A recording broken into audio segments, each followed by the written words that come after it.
बच्चों, आज हम पढ़ेंगे क्लास 8 सामाजिक अध्ययन के अंतर्गत हमारे अतीत विषय का दूसरा चैप्टर व्यापार से साम्राज्य तक कंपनी की सत्ता स्थापित होती है। हम आपको बताएंगे इस पाठ से संबंधित प्रश्नों के उत्तर, लेकिन उससे पहले आइए देख लेते हैं एक झलक इस पाठ की, ताकि आपको पाठ अच्छे से याद हो जाए।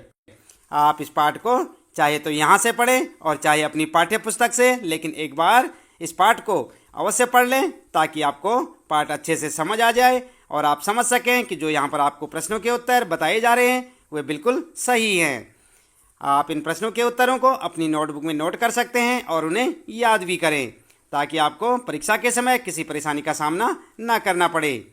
तो देख रहे हैं ना बच्चों, ये है आपका पूरा पाठ, दूसरा पाठ है ये, और आप इसे यहाँ से अच्छे से पढ़ें, वीडियो को रोक कर पढ़ें। और यदि आपके पास अपनी पाठ्य पुस्तक है तो आप उस पुस्तक से भी इस पाठ को पढ़ सकते हैं, लेकिन याद रहे पाठ पूरा पढ़ना आवश्यक है ताकि आपको प्रश्नों के उत्तर अच्छे से समझ आ सकें। देख रहे हैं ना यहाँ पर आप, ये है आपका पूरा पाठ। किस प्रकार से क्या क्या हुआ इस पाठ में पूरा बताया गया है, और उसके बाद हम आपको सीधे लिए चलेंगे इस पाठ से संबंधित प्रश्नों के उत्तरों पर। आप उन्हें अपनी नोटबुक में नोट करेंगे और साथ साथ याद भी करेंगे। तो यह है बच्चों आपका पूरा पाठ। आप इसे ध्यानपूर्वक पढ़ें और समझें कि पाठ में क्या कुछ बताया गया है इस प्रकार से। और यहाँ से शुरू होते हैं आपके इस पाठ से संबंधित प्रश्नों के जो प्रश्न है, यहाँ पर इस पाठ से संबंधित यहाँ पर प्रश्न शुरू होते हैं और इनके उत्तर हम आपको बताने वाले हैं। आप उन्हें अच्छे से समझें और अपनी नोटबुक में नोट भी करें। ये हैं बच्चों आपके इस पाठ के पूरे प्रश्न। तो चलिए शुरू करते हैं और जान लेते हैं इन प्रश्नों के उत्तर। अभ्यास प्रश्न उत्तर में सबसे पहले बच्चों यहाँ पर आपको देखने को मिलेगा, फिर से याद करें। और पहला प्रश्न है निम्नलिखित के जोड़े बनाएं। तो आपको बच्चों यहाँ पर इनके जोड़े बनाने हैं। जैसे कि आप देख सकते हैं दीवानी, और इधर लिखा है टीपू सुल्तान, यहाँ पर शेरे मैसूर भू राजस्व वसूल करने का अधिकार, और यहाँ पर लिखा है रानी चेन्नम्मा, यहाँ पर सिपाही, इसी प्रकार से सिपाही भारत का पहला गवर्नर जनरल, और वारेन हेस्टिंग्स कित्तूर में अंग्रेज विरोधी आंदोलन का नेतृत्व किया। तो यहाँ पर बच्चों आपको इनके सही जोड़े बनाने हैं। तो किस प्रकार से बनाएंगे आइए उत्तर में देख लेते हैं। उत्तर लिखेंगे दीवानी के साथ लिखेंगे आप भू राजस्व वसूल करने का अधिकार, ठीक है। इसी प्रकार से शेरे मैसूर के साथ आप जोड़ेंगे टीपू सुल्तान, ठीक है। और इसी प्रकार आगे फौजदारी अदालत के साथ फौजदारी अदालत, ठीक है। रानी चेन्नम्मा के साथ लगाएंगे कित्तूर में अंग्रेज विरोधी आंदोलन का नेतृत्व किया, और सिपाही के साथ जोड़ेंगे सिपाही, ठीक है। वारेन हेस्टिंग्स के साथ भारत का पहला गवर्नर जनरल, ठीक है बच्चों। और आपके पहले प्रश्न का उत्तर हो जाएगा, यानी कि ये जोड़े बन जाएंगे। इसके बाद दूसरा प्रश्न है यहाँ पर खाली स्थान भरें, और यहाँ पर क्या है आपके लिए बंगाल पर अंग्रेजों की जीत, और यहाँ पर खाली स्थान दे रखा है कि जंग से शुरू हुई थी। तो यहाँ पर क्या लिखेंगे आप बच्चों खाली स्थान में, आइए देख लेते हैं। उत्तर में आप देखेंगे प्लासी, क्या लिखेंगे प्लासी। बंगाल पर अंग्रेजों की जीत प्लासी की जंग से शुरू हुई थी, ठीक है। इस प्रकार से आप इसे लिख सकते हैं। इसके बाद अगला है हैदर अली और टीपू सुल्तान, यहाँ पर फिर खाली स्थान दे रखा है के शासक थे। तो कहाँ के शासक थे बच्चों, यहाँ पर लिखेंगे मैसूर, ठीक है। और अगला है तीसरा डलहौजी ने, यहाँ पर खाली स्थान है का सिद्धांत लागू किया। तो किसका सिद्धांत लागू किया, विलय का, ठीक है। यहाँ पर लिखेंगे विलय का सिद्धांत। और इसके बाद है फिर अगला मराठा रियासतें मुख्य रूप से भारत के, और यहाँ पर खाली स्थान है भाग में स्थित थी। तो कौन से भाग में, दक्षिण, यहाँ पर लिखेंगे दक्षिण, ठीक है। देख रहे ना आप उत्तर में, यहाँ पर लिखेंगे दक्षिण भाग में स्थित थी, और आपके प्रश्न का उत्तर हो जाएगा। इसके बाद बच्चों तीसरा प्रश्न है यहाँ पर सही या गलत बताएं। तो यहाँ पर आपको सही गलत बताना है बच्चों। क्या है मुगल साम्राज्य 18वीं सदी में मजबूत होता गया। तो सही है या गलत, आप लिखेंगे गलत, ठीक है। इसके बाद एक है English east India company Bharat के साथ व्यापार करने वाली एकमात्र यूरोपीय कंपनी थी। सही या गलत है बच्चों, उत्तर में आप लिख सकते हैं गलत। इसके बाद है अगला महाराजा रणजीत सिंह पंजाब के राजा थे। तो सही या गलत बच्चों, उत्तर में लिखेंगे सही। अगला है घ, अंग्रेजों ने अपने कब्जे वाले इलाकों में कोई शासकीय बदलाव नहीं किए। तो सही या गलत बच्चों? उत्तर में लिखेंगे गलत। ठीक है, और आपके तीसरे प्रश्न का उत्तर हो जाएगा। इसके बाद बच्चों यहाँ पर आपके लिए शुरू होते हैं, आइए विचार करें। और चौथा प्रश्न है, यूरोपीय व्यापारिक कंपनियां भारत की तरफ क्यों आकर्षित हो रही थी? तो जानते हैं आप बच्चों क्यों आकर्षित हो रही थी? आपने पाठ में पढ़ा होगा। उत्तर में आप लिख सकते हैं बच्चों, यूरोपीय व्यापारिक कंपनियों के भारत की तरफ आकर्षित होने के निम्नलिखित कारण थे। और कारण लिखेंगे यहाँ पर। नंबर 1, यूरोपीय कंपनियों ने भारत के साथ व्यापार में अपार संभावनाएं देखी।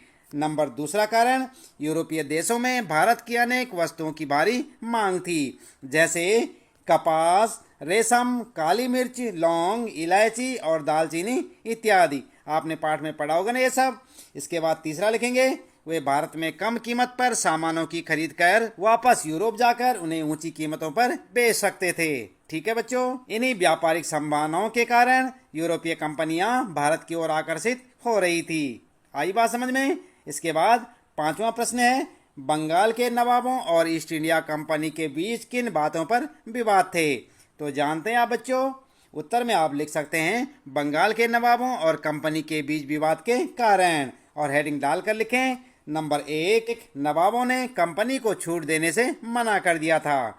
नंबर 2, नवाबों ने कंपनी को व्यापारिक अधिकार देने के लिए बहुत अधिक धनराशि की मांग की। नंबर 3 लिखेंगे, नवाबों ने कंपनी को सिक्का ढालने का अधिकार देने से भी मना कर दिया। अगला लिखेंगे नंबर 4, नवाबों ने कंपनी पर टैक्स यानी कि कर अदा नहीं करने के साथ साथ अपमानजनक पत्र लिखने का आरोप भी लगाया। अगला लिखेंगे पांचवा, कंपनी ने भी नवाबों पर निम्नलिखित आरोप लगाए कि नवाबों के स्थानीय अधिकारी कंपनी के व्यापार को नष्ट कर रहे हैं, कंपनी को अधिक टैक्स देना पड़ रहा है, कंपनी को किलाबंदी के विस्तार व पुनर्निर्माण की अनुमति नहीं दी जा रही है। ठीक है, इस प्रकार से आप लिख सकते हैं अपने पांचवें प्रश्न का उत्तर। छठा प्रश्न है बच्चों, दीवानी मिलने से ईस्ट इंडिया कंपनी को किस तरह फायदा पहुंचा? तो जानते हैं आप बच्चों किस तरह फायदा पहुंचा कंपनी को? उत्तर में आप लिख सकते हैं, दीवानी मिलने से कंपनी को फायदा। और हेडिंग डालकर लिखें बच्चों, डैश करके। नंबर 1, दीवानी मिलने के कारण कंपनी को बंगाल के विशाल राजस्व संसाधनों पर नियंत्रण मिल गया। नंबर 2, कंपनी भारत से ज्यादातर वस्तुएं ब्रिटेन से लाए गए सोने चांदी के बदले खरीदती थी, लेकिन अब उसे ब्रिटेन से सोना चांदी लाने की आवश्यकता ही नहीं रही। तीसरा लिखेंगे, अब कंपनी भारत से होने वाले लाभ से अपने खर्च चला सकती थी, जैसे सूती रेशमी कपड़ा खरीदना, अपनी सेना के खर्चे की पूर्ति करना और कलकत्ता में किले और दफ्तरों के निर्माण का खर्चा उठाना इत्यादि। ठीक है, और फिर आता है आपका सातवां प्रश्न है बच्चों, east India company Tipu Sultan को खतरा क्यों मानती थी? तो आपने पढ़ा था ना पाठ में टीपू सुल्तान के बारे में, तो क्यों खतरा मानती थी बच्चों कंपनी इसको? तो क्या लिखेंगे उत्तर में? उत्तर में आप लिख सकते हैं, टीपू सुल्तान को कंपनी द्वारा खतरा मानने के कारण। और फिर नंबर 1 लिखेंगे, मालाबार तट पर होने वाला व्यापार मैसूर रियासत के नियंत्रण में था, जहां से कंपनी काली मिर्च और इलायची खरीदती थी। टीपू सुल्तान ने अपनी रियासत के बंदरगाहों से होने वाले निर्यात पर रोक लगा दी। दूसरा लिखेंगे, टीपू सुल्तान ने स्थानीय सौदागरों को भी कंपनी के साथ व्यापार करने से रोक दिया। तीसरा लिखेंगे, टीपू सुल्तान ने भारत में रहने वाले फ्रांसीसी व्यापारियों से घनिष्ठ संबंध स्थापित किए और उनकी मदद से अपनी सेना का आधुनिकीकरण किया। ठीक है, और आपके सातवें प्रश्न का उत्तर हो जाएगा। आठवां प्रश्न है बच्चों, सब्सिडियरी अलायंस यानी सहायक संधि व्यवस्था की व्याख्या करें। तो जानते हैं आप क्या है यह सहायक संधि बच्चों? नहीं जानते? उत्तर में आप लिख सकते हैं। सबसे पहले लिखेंगे सहायक संधि का अर्थ, और यहाँ पर हेडिंग डालकर लिखें, गवर्नर जनरल लॉर्ड वेलेली ने भारत में कंपनी के शासन के विस्तार के उद्देश्य से सहायक संधि को अपनाया था। इसे सहायक संधि इसलिए कहा गया कि जो भी भारतीय शासक इस संधि की शर्तों को मानने के लिए तैयार हो जाता था, कंपनी उसकी सुरक्षा में पूर्ण सहयोग करने का वायदा करती थी। आई बात समझ में? इसके बाद लिखेंगे सहायक संधि की शर्तें, और यहाँ पर हेडिंग डालकर लिखें, नंबर 1, भारतीय शासकों को अपनी स्वतंत्र सेना रखने की इजाजत नहीं होगी।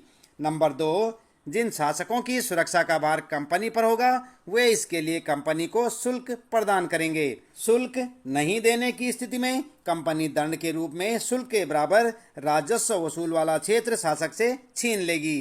ठीक है बच्चों। तीसरा लिखेंगे, शासक को अपने दरबार में एक अंग्रेज रेजिडेंट रखना होगा जो शासक की गतिविधियों पर नजर रखेगा। आई बात समझ में? इस प्रकार से आप लिख सकते हैं अपने 8वें प्रश्न का उत्तर। 9वां प्रश्न है बच्चों, कंपनी का शासन भारतीय राजाओं के शासन से किस तरह अलग था?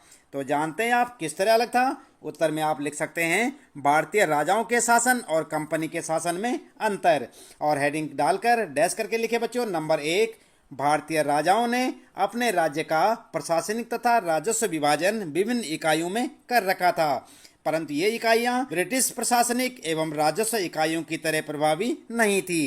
कंपनी ने प्रेसिडेंसी के रूप में एक नई प्रशासनिक इकाई बनाई थी जिसका शासन गवर्नर के पास होता था। नंबर 2 लिखेंगे, कंपनी द्वारा पुलिस तथा राजस्व व्यवस्था में काफी सुधार किया गया था, जबकि भारतीय शासकों द्वारा पुलिस तथा राजस्व व्यवस्था को सुधारने के लिए किसी भी प्रकार का प्रयास नहीं किया गया। अगला लिखेंगे नंबर 3, भारतीय राजाओं के शासन में न्यायिक व्यवस्था प्रभावी नहीं थी। एक ही तरह की अदालत दीवानी तथा फौजदारी दोनों तरह के मुकदमों की सुनवाई करती थी, जबकि अंग्रेजों ने एक आधुनिक एवं विकसित न्यायिक व्यवस्था स्थापित की थी। प्रत्येक जिले में अलग अलग दीवानी व फौजदारी अदालतें स्थापित की गई थी। ठीक है बच्चों। फिर इसके बाद शुरू होता है आपका 10वां प्रश्न, कंपनी की सेना की संरचना में आए बदलावों का वर्णन कीजिए। तो क्या बदलाव आए बच्चों? उत्तर में आप लिख सकते हैं कंपनी की सेना में आए संरचनात्मक बदलाव। हेडिंग डालकर लिखेंगे। नंबर 1, कंपनी ने पैदल और घुड़सवार सिपाहियों की जगह पेशेवर सैनिकों की भर्ती की। नंबर 2, कंपनी ने सैनिकों को यूरोपीय शैली में नई युद्ध तकनीक से प्रशिक्षित किया। तीसरा लिखेंगे, कंपनी ने अपने सैनिकों को आधुनिक हथियारों जैसे मस्केट तथा मैचलेस आदि से लैस किया। ठीक है। चौथा लिखेंगे, कंपनी ने सेना में यूरोपीय सैनिकों की संख्या बढ़ा दी तथा सेना के महत्वपूर्ण स्थान जैसे तोपखाना, टैंक इत्यादि पर यूरोपीय सैनिकों को नियुक्त किया गया। अगला लिखेंगे नंबर 5, सेना में यह भावना जगाई कि उनका कोई धर्म जाति नहीं है, वह केवल सैनिक हैं। ब्रिटिश साम्राज्य के प्रति वफादारी रखना उनका कर्तव्य है। ठीक है बच्चों। तो इस प्रकार से आप अपना उत्तर लिख सकते हैं। इसके बाद यहाँ पर शुरू होते हैं, आइए करके देखें। और 11वां प्रश्न है बच्चों, बंगाल में अंग्रेजों की जीत के बाद कलकत्ता एक छोटे से गांव से बड़े शहर में तब्दील हो गया।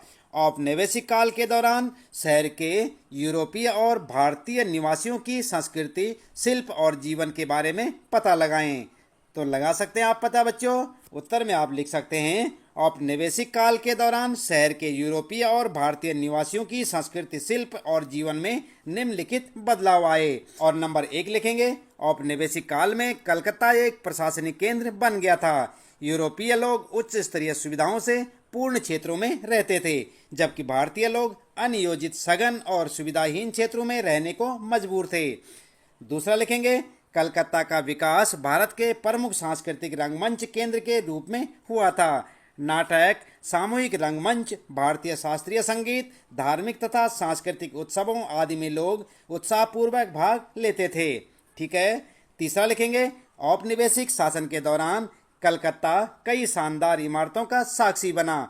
इसमें मिस्री, रोमन, प्राच्य तथा भारतीय मुस्लिम कलाकृतियों का उपयोग किया गया।